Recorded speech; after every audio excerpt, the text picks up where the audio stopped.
होली की आत्मा। बचपन से शहर में रहने वाला मनोज इस साल होली की छुट्टियों में अपने गांव दुर्गापुर वापस आता है, जहां उसे देख पूरा गांव खुशी से झूम उठता है। जब गया था तब इतना सा था और अब देखो कितना बड़ा हो गया है। हाँ सरपंच जी, जब मैं गया था तब आप भी बहुत जवान थे और अब देखो कितने बूढ़े हो गए हैं आप। चलो चलो, बढ़िया है। बच्चा घर वापस आ गया। इसी खुशी में आज रात पार्टी होगी। क्या बात है, गांव में भी पार्टियां होने लगी। वैसे अगर पार्टी की बात है तो आज क्यों सीधा होली पार्टी करते हैं। होली पार्टी की बात सुन चहल पहल में अचानक सन्नाटा छा जाता है, जिसे देख मनोज को कुछ अजीब लगता है। लेकिन तभी सरपंच बात पलट देता है। अब बहुत देर हो गई, चलो सब अपने घर चलो, पार्टी के बारे में कल सोचेंगे। मनोज भी मम्मी पापा के साथ घर आ जाता है, पर होली पार्टी और उस पर पूरे गांव की खामोशी वाली बात अभी तक उसके जहन से निकलती नहीं। पापा, होली पार्टी की बात पर सब चुप क्यों हो गए थे। अरे होगी उनकी कोई अपनी बात। मुझे गांव की पंचायत ही थोड़ी पता है। थक गया हूँ, चलो सो जाते हैं, कल बात करते हैं। पापा की बात मानते हुए मनोज भी सोने चला जाता है। आज तो छुपा लिया, लेकिन हफ्ते बाद जब होली का दिन आएगा तब इसे कैसे रोकोगे। अगली सुबह सूरज के साथ ही मनोज भी गांव घूमने निकल जाता है, जिस पर रास्ते में उसे अपनी ही उम्र के कुछ लड़के भी मिलते हैं, जिनसे दोस्ती कर अब वो उनके साथ घूमने लगता है। इसी तरह कुछ दिन बीत जाते हैं और होली नजदीक आने लगती है। दोस्तों, होली में 4 दिन ही बचे हैं, पर गांव में उसकी कोई तैयारियां क्यों नहीं दिख रही। क्योंकि यहाँ होली नहीं मनाई जाती। अरे पर ऐसा क्यों। वो राजा भूषण। अरे तुम 4 दिन के लिए आए हो, क्या इतना सोच रहे हो।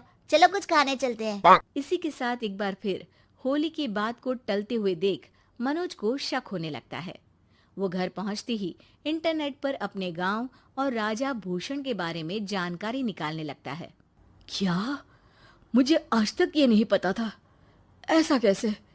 किसी ने मुझे कुछ बताया क्यों नहीं? सारी जानकारी लेने के बाद मनोज गांव वालों या अपने मम्मी पापा से कुछ पूछे बिना खुद ही उसकी सच्चाई के बारे में छानबीन करने लगता है, जिसके चलते वो राजा भूषण की हवेली में पहुंचता है। वाह, क्या हवेली है यार। पर क्या यहाँ सच में कोई भूत है? हेलो भूत जी, कोई है क्या? हम इस साल गांव में होली सेलिब्रेट कर रहे हैं, क्या आप उस पर थोड़ा इंटरव्यू देंगे? मनोज के ऐसा बोलते ही गांव में तूफान उठ जाता है और हवेली में रखी सारी चीजें हिलने लगती है। एक अदृश्य शक्ति मनोज को धक्का देकर हवेली से बाहर निकाल दरवाजा बंद कर लेती है। ये सब देख मनोज हैरान रह जाता है। क्या अभी मुझे हवा ने धक्का देकर बाहर निकाल दिया?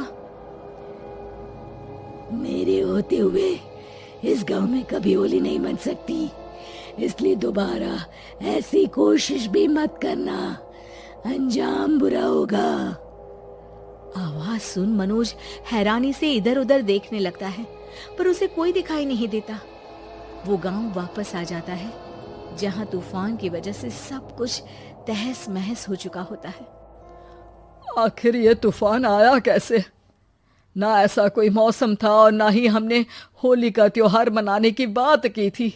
सरपंच की बात पर कोई रिएक्शन दिए बिना मनोज चुपचाप अपने घर चला जाता है।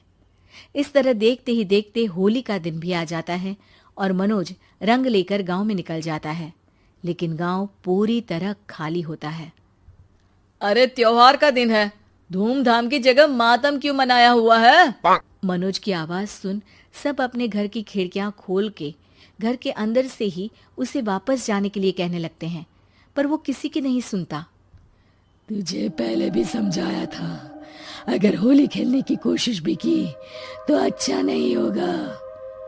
अरे बात मान लो बेटा, तुम्हें सच नहीं पता। मुझे सब पता है। सालों पहले इस राजा ने एक अंधविश्वास फैलाया और आप लोग आज तक उसे मानते आ रहे हो। अरे बेटा, जब तुम पैदा भी नहीं हुए थे उससे भी बहुत पहले से इस गांव पर होली का श्राप है। अगर गांव में होली का त्योहार मनाया जाता है तो प्रलय आना पक्की बात होती है। राजा भूषण इस सब में नहीं मानते थे और त्योहार मनाने लगे, जिसके चलते होली वाले ही दिन पहले उनके बेटे की और फिर उनकी मृत्यु हो गई। तभी से गांव की रक्षा के लिए उनकी आत्मा उस हवेली में रह रही है। सबकी बातें सुन मनोज उलझन में पड़ जाता है। सोचना भी मत मनोज, अगर तुमने इस परंपरा को तोड़ने की कोशिश भी की तो उसका परिणाम इस गांव और गांव के लोगों के लिए अच्छा नहीं होगा। मुझे भी यकीन नहीं हो रहा कि आप लोग एक बेतुकी बात को मानकर सालों से रंगों के त्योहार को मातम की तरह मनाते आ रहे हो। मनोज किसी की कोई बात ना मानते हुए पूरे गांव में रंग बिखेर देता है, जिसके तुरंत बाद वहां तूफान के साथ बिजलियां गरजने लगती है। अचानक मौसम में ऐसा बदलाव देख जहां मनोज कंफ्यूजन में आ जाता है, वहीं गांव वाले डर से सहम जाते हैं।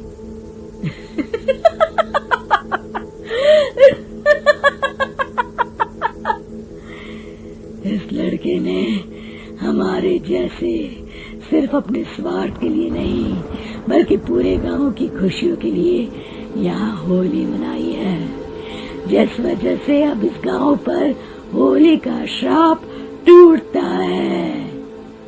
ऐसा बोलकर राजा का भूत वहां से गायब हो जाता है, जिसके बाद गांव के लोग धूमधाम से होली मनाते हैं।